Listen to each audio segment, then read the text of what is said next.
Once again, Jeep does it! Yeah, giving the people what they want.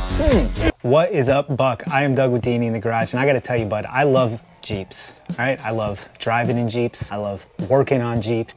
Love Jeep history. Love talking about Jeeps. Love making videos about Jeeps. Love writing scripts for videos that I'm making about Jeep. And if you haven't figured it out, I generally love most things about Jeeps, but there is one thing. One thing about Jeeps that I really do not like, I will tell you, is blue.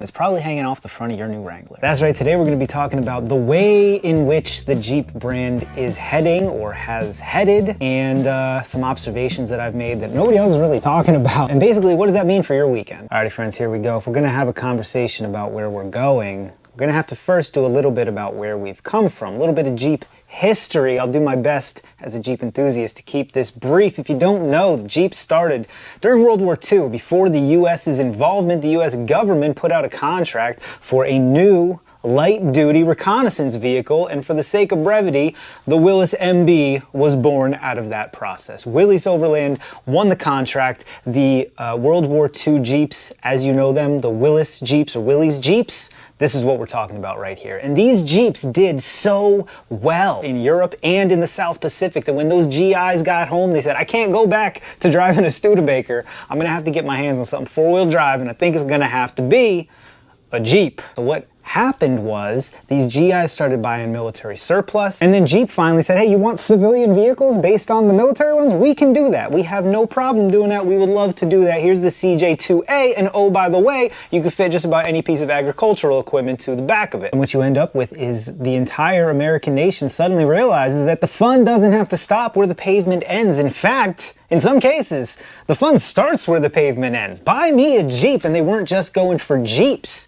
In the early 60s, you get the International Scout, then you get the Ford Bronco and the Chevy Blazer. These are all direct responses to the new off-road craze that Jeep has started and the GIs who came home. It's the same thing that happened with the Harleys. During World War II, they were using these military spec Harleys over there, and they fell in love with these motorcycles. When they came home, they started motorcycle clubs, motorcycle events, jamborees, the whole thing. It's the same thing with the Jeep. These GIs bought these off-road vehicles, and on the weekends, they got together to take them off-roading. These were your first off-road events. They turned into jamborees. If you want to know how did we get to ducks on your door in 2024, the GIs, they came back from Europe in 1945 that had to have the vehicle that carried them all over Europe or all through the South Pacific. That's how. I mean, there's a lot of in between, but that's how we got to ducks. But how did Jeep rise to the top if everybody was getting in on the game? Because by the 70s, all the big three had multiple four-wheel drive options. You could get it on your pickup trucks. They had SUVs. You had the Jeep Cherokee. You had the Dodge Ram Charger, and the aforementioned Blazer and Bronco. But what Jeep had was something unique that for the most part none of these other brands had. Maybe International a little bit. Think about Ford. Ford was a normal motor company making an off-road vehicle. Not so with Jeep. In fact, that's never been Jeep's situation. Jeep has never been a standalone brand. It's never been Jeep making Jeeps to be sold as Jeeps. It's always Willys making Jeeps to be sold as Jeeps. Kaiser making Jeeps to be sold as Jeeps. AMC, Chrysler, Stellantis. Jeep has always been its own thing under an umbrella. What does that mean? It means Jeep never had to make a sedan to stay competitive. Jeep never had to make a minivan to stay competitive with the big three. All right? They were allowed to do whatever their customers would buy. And that allows them to really lean into this niche brand thing. And what you end up with is Jeep gets really good at meeting the people where they are. And slowly, as Jeep makes the same reliable vehicles year over year over year over year, they start to get a following. Think about this for a minute. They made the CJ line between the CJ2A and the CJ7 for 42 years with nominal changes only. Basically, they changed the engine and they changed the shape of the fenders, and that was about it for 42 years. This gave multiple generations of Jeepers the opportunity to own and love the same exact vehicle new. No other vehicle has ever had that opportunity except for maybe the Volkswagen Beetle. Then they switched it in 86, all right, and they basically made the same Wrangler for 20 years. Because now that we're a little bit down the road, the YJ and the TJ don't seem that far apart, do they? They seem a heck of a lot closer together than either of them do to the JK or the JL. And then as a third reason that Jeep rose to the top as this incredibly unique, dependable brand, their vehicles were built tough and rugged and simple. So they very easily ended up on the secondary market for second ownership, third ownership, fourth, fifth, on down the line. So what that means, you probably have a cheap Jeep in your past. Most Americans do. I'd like you to go down there in the squawk boxes, tell me what Jeep was your first Jeep, especially if you're Gen X. I think Gen X a lot has this experience. You have a beat old Cherokee or a beat old CJ or a beat old J10 in your past. It was your first car, your second car or something. And then you moved on. You bought a Volvo and you had a family and you were responsible. And now your kids are gone, or they're getting ready to be gone. You have a little bit of extra cash. You're thinking, I think I might like to buy a fun vehicle. It's time to buy that Wrangler. The only problem is they don't have any CJ7s now. They don't have any YJs or TJs. You got a JLU with the blue tow hooks. There is our segue. Today, we're talking about blue tow hooks on Jeep and why it's the death of everything and the end of everything, and it's awful and it's terrible and it means awful things, but not for the reasons you think. I'm not just an angry, ignorant hick who hates electric vehicles for the sake of hating on electric vehicles. I also have some data and some thoughts to back it up. Let's get into it. What do blue tow hooks even mean? Why am I all up in a tizzy? If you don't know, electric vehicles made by the brand we call Jeep get blue tow hooks. Specifically today, we're gonna talk about the Wrangler. Since 2020, the electric 4xe Wrangler has been available to the public. What does 4xe stand for? I'm glad you asked. It's nonsense. It doesn't mean anything. It's stupid. I get what it was supposed to invoke. It's just gibberish. But most of the Wranglers that are rolling off lots today are this 4xe. Why? What's going on? What is it? It's a hybrid. It is a 2-liter direct injected turbo straight 4 that makes quite a lot of horsepower, I think, for what it is. But then it also has the traditional hybrid setup, regen brake, the whole thing. The range without the gas motor is 21 miles.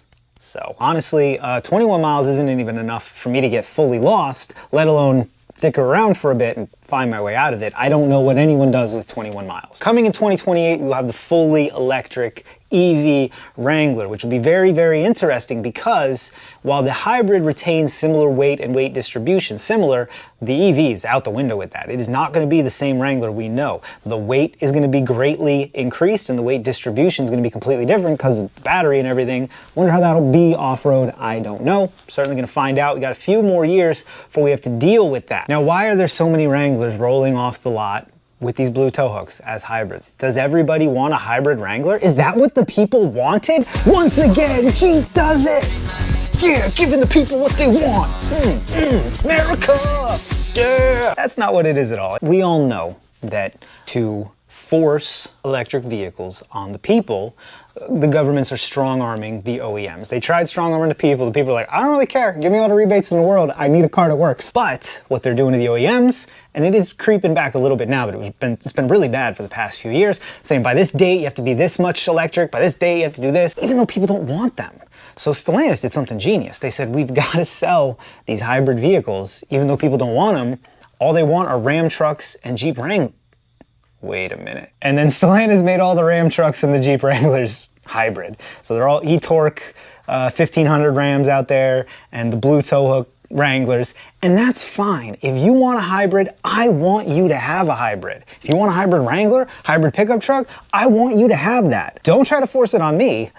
I don't want it. But the problem is they've actually reduced the number of normal Wranglers and pickup trucks being sold to kind of force this. We can't actually sell electric vehicles, so we're just going to disguise them as a vehicle that somebody actually wants. That's big brain behavior. It surely is. And the average Wrangler owner doesn't seem to mind because I see blue tow hooks all over the place. Hybrid, sure, why not? A little less gas used? Okay, cool, you know? Imagine something like this. If you had a commute that was 10 minutes from your house, you could commute all electric. Like that, I get that then. Did you need a Wrangler to do it? I don't know. But you have one now, so what? you're saying. Initial owners don't mind if the car is hybrid, or people buying new cars don't mind if they're hybrid. Who cares? What does all this have to do with anything? Common knowledge that the vehicles that are being made today are not going to last the way their predecessors did. And it's not a, they didn't build them like they used to type thing. It's just an issue of analog systems versus electrical systems. So in 30 years, will a car from 2024 that's been neglected sitting under a tree be brought back to life? Is that the kind of thing going to continue? I'm worried that it's not, and I think that we're going to lose Jeeps in that, because there's nothing easier than finding an old CJ or an old Wrangler and getting it running, because there's nothing in it but a driveline. Just get that running, that's the only thing, you know? Cherokees, they had so little in them. There wasn't a bunch of nanny systems and other stuff to go wrong or mess you up or leave you wondering. It's a very, very simple vehicle. That's why people like them. More so than other brands, like GM is doing this too, all right? GM vehicles 30 years ago were a heck of a lot simpler, just like everybody else. It's not a singular to Jeep issue. But GM has the Corvette to keep their enthusiasts. GM has their trucks to keep their enthusiasts. You know, that's not why people are into GM, because the Blazer used to be a really simple, you know, off-road rocket. That is why a lot of people are into Jeep. And that's why a lot of people hate on this duck thing. It's not that they hate ducks. I'll bet secretly they wish they got a duck now and again. But what it really just represents is the new wave of Jeeping. And I think everybody can kind of, we all can see it, right? It's not going to be the same. It's different now. And I know complaining about modern vehicles or modern anything is just me shouting at Wrangler-shaped windmills. That's not how I'm trying to come off. What I'm trying to say is, what can we do to save the culture? I got into Jeeping because I inherited a very broken Jeep that I then had to fix. And I fixed it with the help of Matt from Bleepin' Jeep and the guys on Jeep Forum and a bunch of other places. And I literally learned about wrenching on a 4-liter. And I guess I'm bummed that my daughters aren't gonna have that experience. What you've gotten here, and this is how I'll end things, we used to take the bare necessities and wrap them as lightly as you could in a Jeep banner. And instead, what Chrysler and Stellantis have done is they shoved their unwanted technology down the throat of their golden goose. And what they're left with is the bloated appendage of a dying beast. Jeep is the brightest light bulb on the Titanic right now. And I know what a lot of you are saying, hey, that's just the way it is today, man. That's how they had to do it. They wouldn't have sold any Jeeps, safety standards, blah, blah, blah. I know all the things. I know all the talking points. Explain that Toyota pickup truck to me then. The $10,000 one?